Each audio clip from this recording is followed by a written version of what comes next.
Hey, good Palm Sunday evening, Well, everyone. This is State Representative Brad Halbrook, and we've got a jam-packed Sunday night live for you here with Chris Miller, Dan Calkins, and David Freeze. Good evening, gentlemen. Welcome to your safer, smarter Sunday night alternative. What's going on, Chris? Well, we've just been living the dream here in northeastern Coles County today as we've watched our country continue to spiral out of control.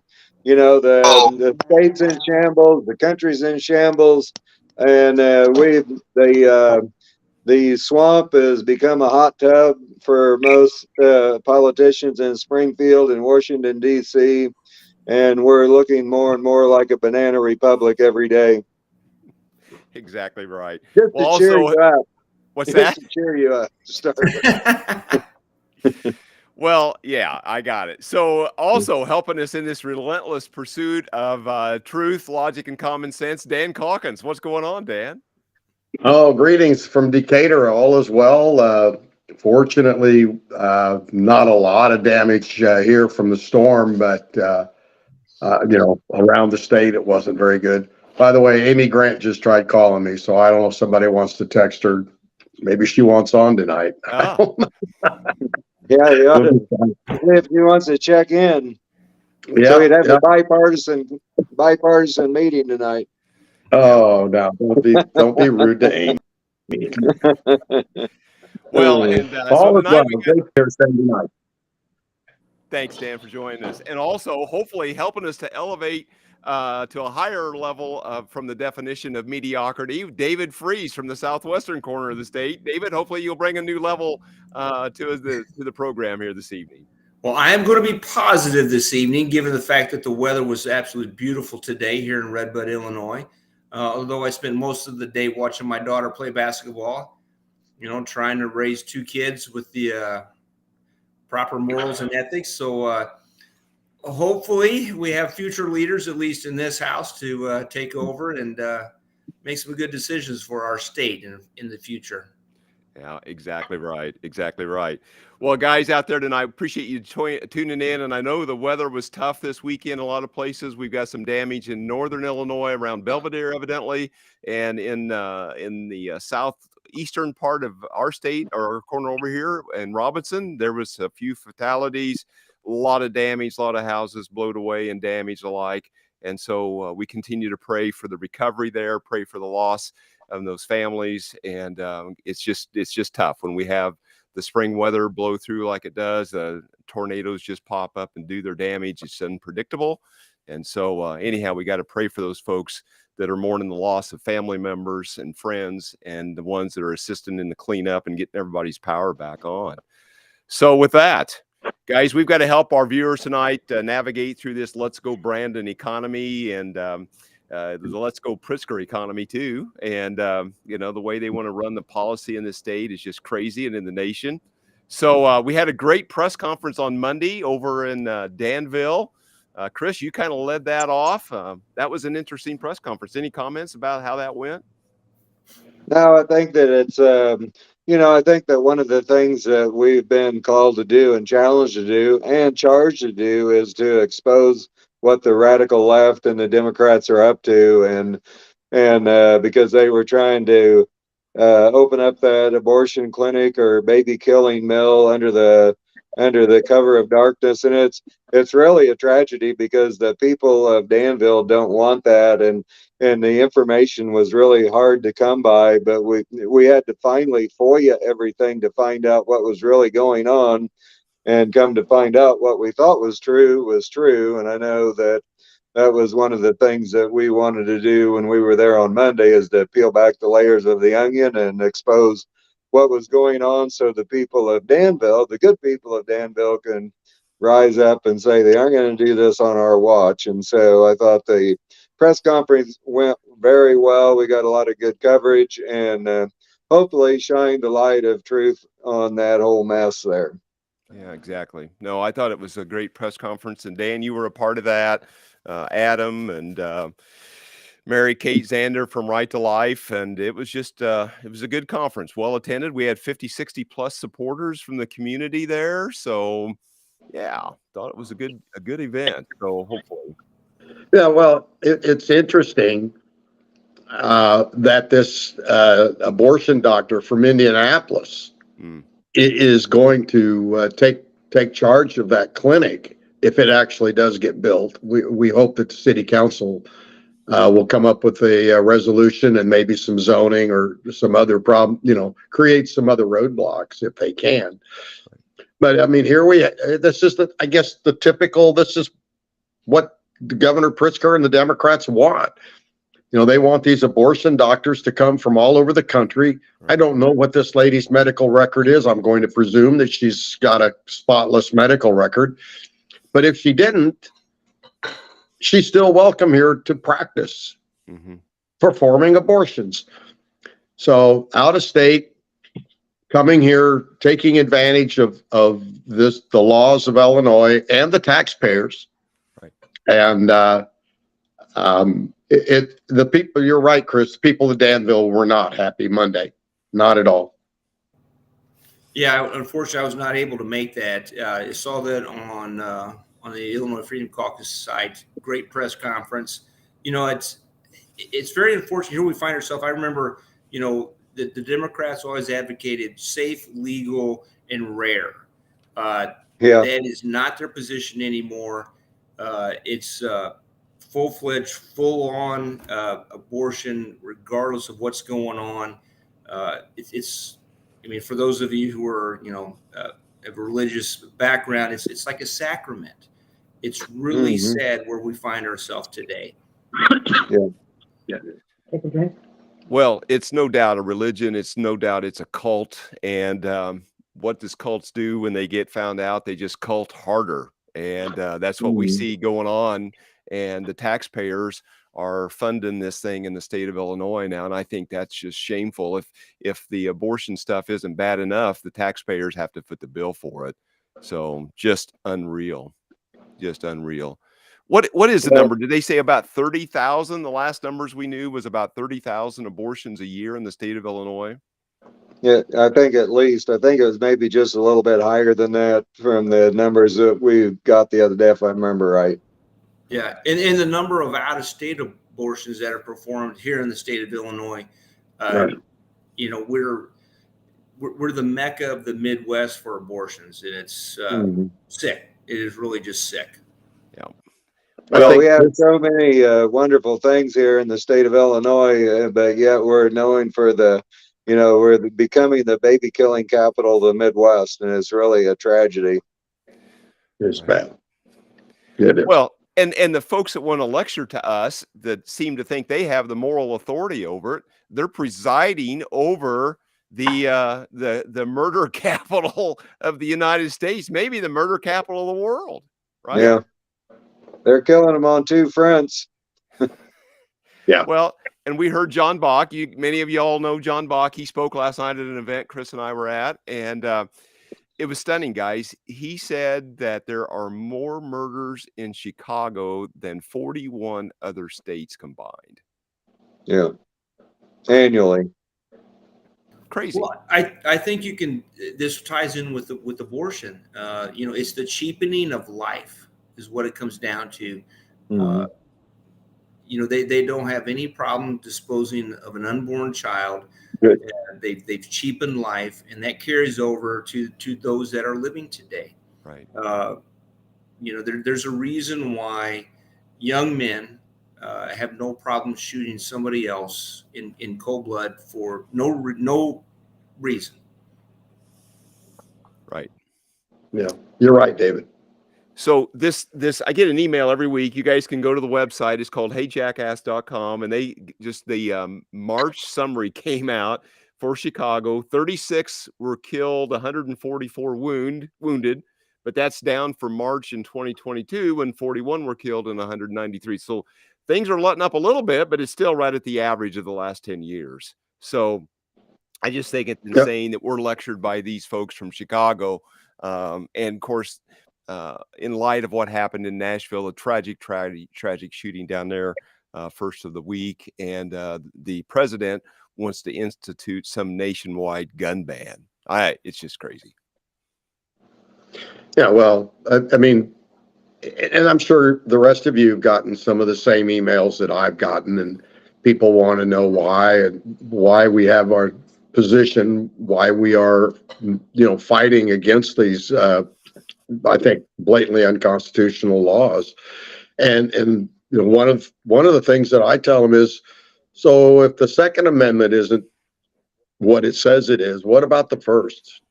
What about the Fifth? I mean, where do you draw the line? If you want to start chiseling away at the Constitution, where do you stop? And that, I it's just amazing.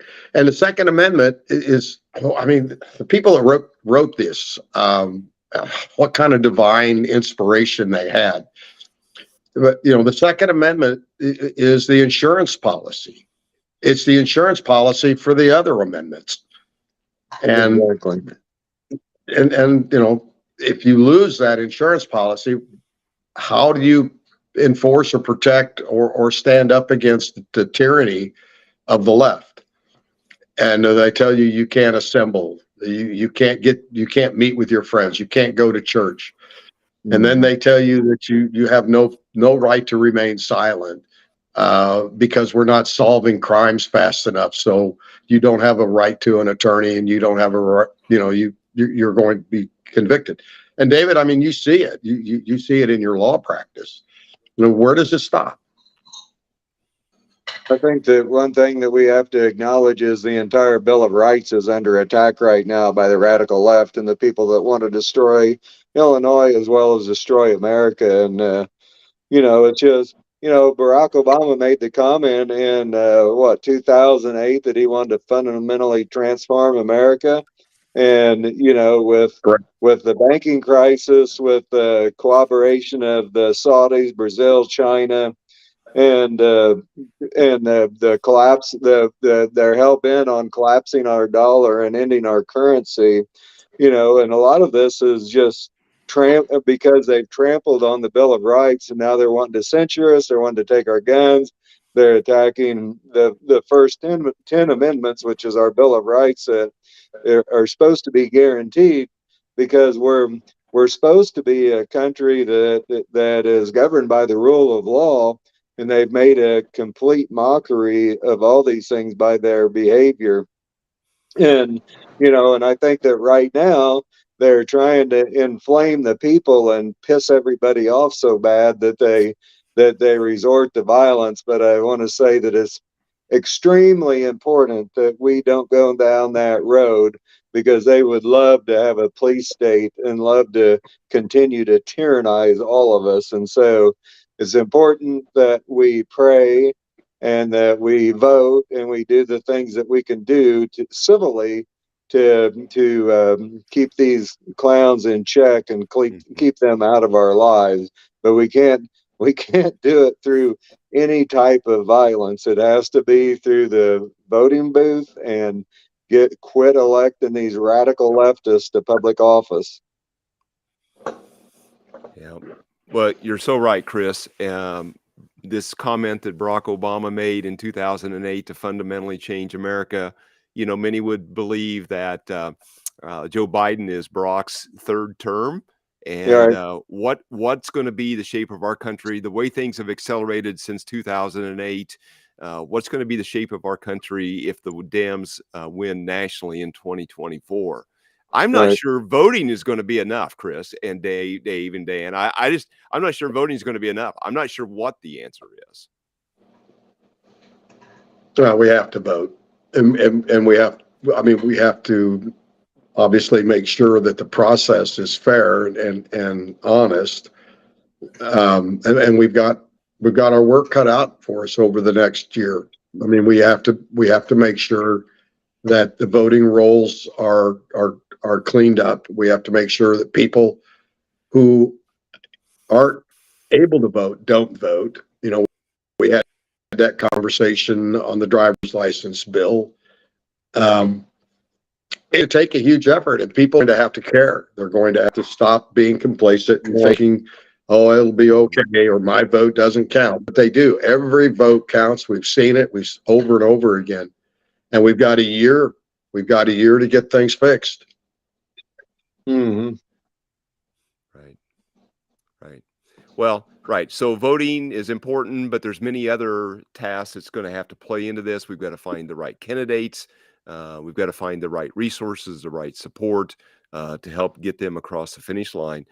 This protection of the Constitution and the Bill of Rights, you know, at a national level and our Constitution at a state level, vitally important. Mm-hmm. Yep. Candidates. I mean, you know, we got really elected some solid Americans in the House last cycle. I mean, we've got some really great guys. Jed, Tipsword, Howder. Right. You know, we've got some really good freshmen that are coming along.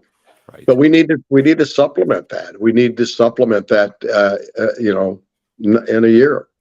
And we need good people willing to stand up and Mm-hmm. you know, fight for what's right in the face of adversity. So I look forward to going out and helping, you know, encourage people to run. I think we all need to.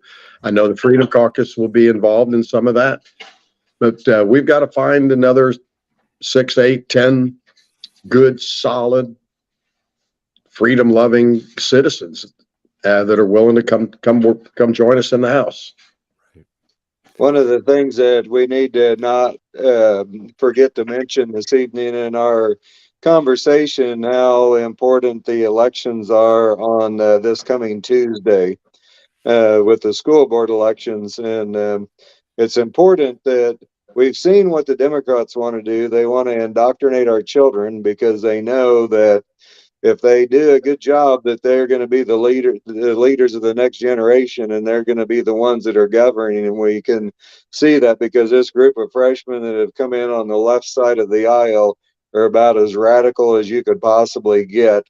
And so it's important that we elect Republicans, and not just Republicans, but conservative Republicans to all the school boards up and down the state, so they can put up their hand and say, stop, that we aren't going to do this anymore. We aren't going to allow our kids to be indoctrinated. We're going to allow them to be over sexualized. We want them to learn to read, write, and do math and understand real history and understand how exceptional the United States of America really is. And patriotism is important, and love of country is important. And we need to stop the ridiculousness that we see going on in the classroom. Wait, you don't want feminine hygiene products in our boys' bathrooms? Well, it's not. I mean, that's what we're. That's what we're it's dealing not with. boys. It's not boys' bathrooms anymore. Yeah, They're right. generally. I mean, that's what's coming. It came out of the House. It's going to the Senate. Hopefully, cooler heads will prevail in the Senate, and there'll be enough pushback to have keep them from taking that bill up. So, yeah.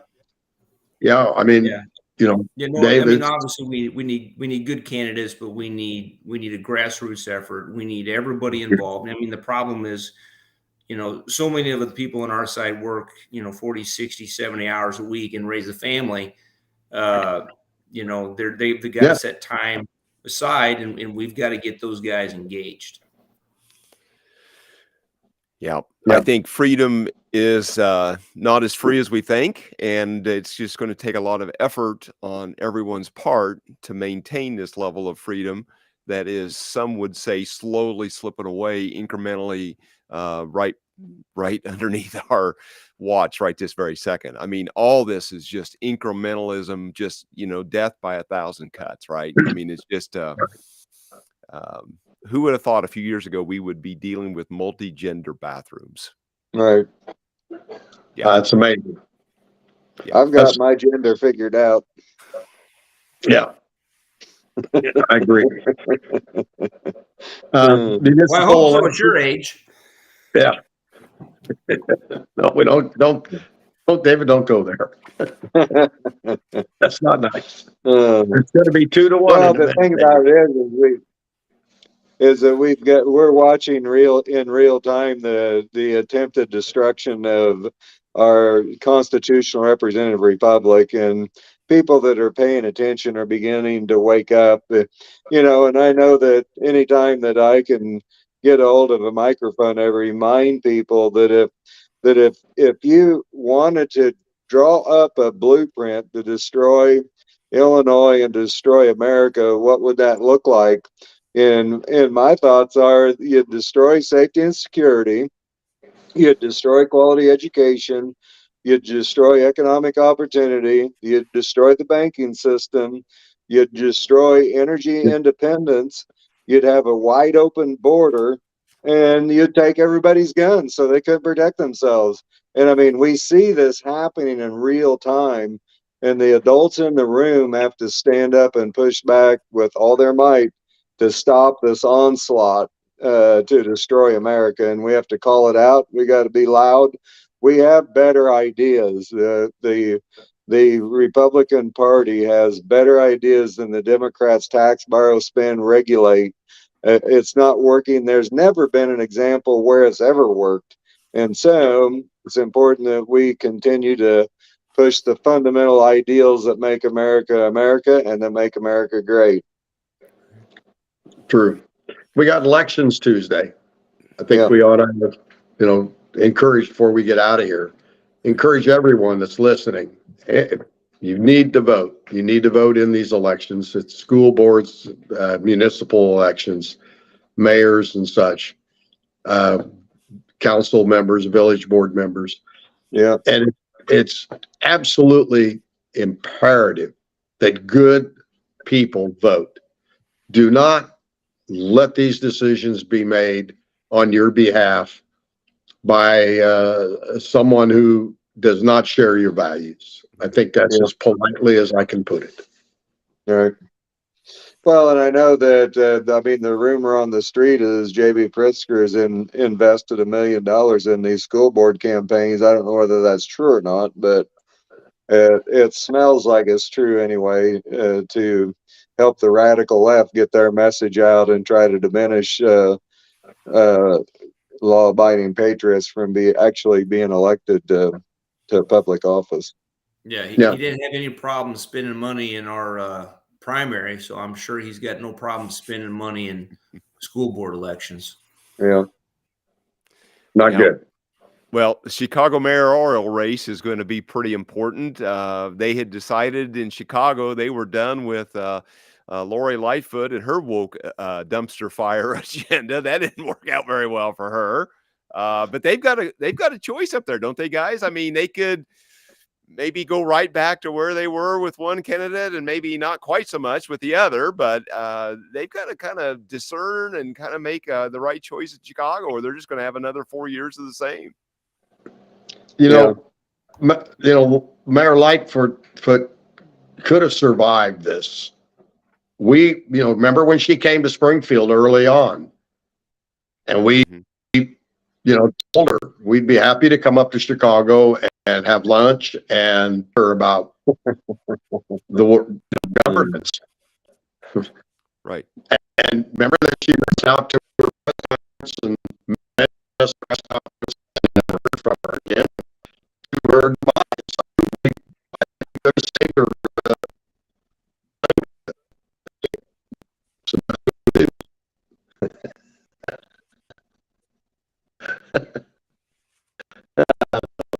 Memory is a bad thing.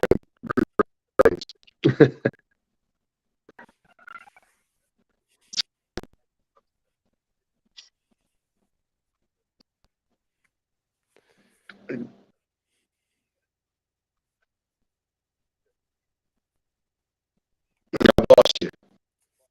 Yeah, there you are, back. Yeah, you're breaking up just a touch, Dan, for some reason. I don't know if it's on your end or my end. Keep smiling. Yeah, and I apologize, Dan. You may have made this comment, but the mayor-elect, when she came, I don't think she'd taken the office yet, or maybe she had right there early on, and she had told us that I think she spoke on the House floor that hey, there's more to Illinois. She understands there's not a wall at I-80, and she wanted to have conversations with people on the other side of I-80. And again, you may have spoke to this, Dan, I'm not sure, but I communicated at least on 2 different occasions via email and the like to try to set up a meeting, and no follow-up. So she was just all talk, and that was the end of that. So anyhow, and to her demise, she's gone, or will be gone in a couple of weeks here. So yeah. I've not met Mr. Valles personally, but my understanding he is one of the last adults in the room in Chicago. I hope he pulls it out from what I understand, because as Chicago goes, so goes the state of Illinois, and we need some changes in that city. Right. Yeah, no doubt. Well, this business of the murder capital of the United States, more murders there than in 41 other states combined, and they tell us that the reason they have all that is because of the lax laws in the neighboring states. Well, if that's true, why isn't Indianapolis got this extreme high murder rate? Why doesn't St. Louis or Kansas City or Des Moines or Milwaukee or wherever? Why don't they have the murder problems there that we're experiencing in Chicago? If that's the case.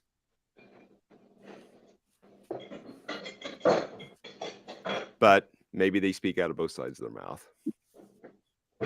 So, well, guys, we're done with Springfield for a couple of weeks. Senate adjourned yesterday afternoon or evening. I'm not sure what time they got out. We'll be back after Easter is over, and then it'll be a sprint to May 19th. I'm not sure how that's all going to go, but I'm sure it's going to be an intense few weeks in there as we pick business back up there after Easter when we get back. Any closing thoughts? David, let's go around. David, let's start with you. Any closing thoughts as we close out this evening? I just actually glad to be out of Springfield for a couple of weeks, because if we're not there, we're not passing bad bills. That's exactly right. Hate saying it, but that's what's going on. And obviously, I love being in Southern Illinois. It's God's country. Yeah, exactly. Thanks for being on, David. Dan? Thank you. Everybody have a great Easter, and we'll catch up to you here maybe Tuesday night, Brad. Yep, exactly. Tuesday night. Hopefully we'll have something, whether it'll be our legislative agenda part 2 or something, but we'll be hopefully back in good order. Our schedule should be better for Tuesday night. So thanks for mentioning that, Dan. Chris, Chairman of the Freedom Caucus. Well, it's nice to be able to have the opportunity to make all the right people mad. And it's a blessing to not have to spend the next 2 weeks in the bad idea factory as we watch the smoke continue to roll out of there with bad ideas. So we're giving the citizenry of Illinois a break, just like David said, is that as long as we're not there, nothing bad can happen. So anyway, we'll be back in tune or in touch on Tuesday evening, hopefully, Lord willing. Hopefully it will work out. Guys, I just want to kind of mimic what Glenn Beck said the other night. He was on with Tucker, and his closing comments after he made some really eye-opening remarks there in about 6 or 7 minutes. But he says, turn to God, pray for peace, and put on the full armor of God. And I don't know if there's any more wise or sage advice that could be said from a national speaker and author as Glenn Beck. That's good advice coming from anyone. So, all right, ladies and gentlemen, we're going to close out with that. Thanks for joining us. As always, we would covet that you like and share and follow and subscribe to our content to help us overcome the big tech overlords and the algorithmic gods. How's that? I'm getting a little better at those few big words. So anyhow, with that, guys, have a good Palm Sunday evening, and we'll talk to you real soon. Thank you, guys.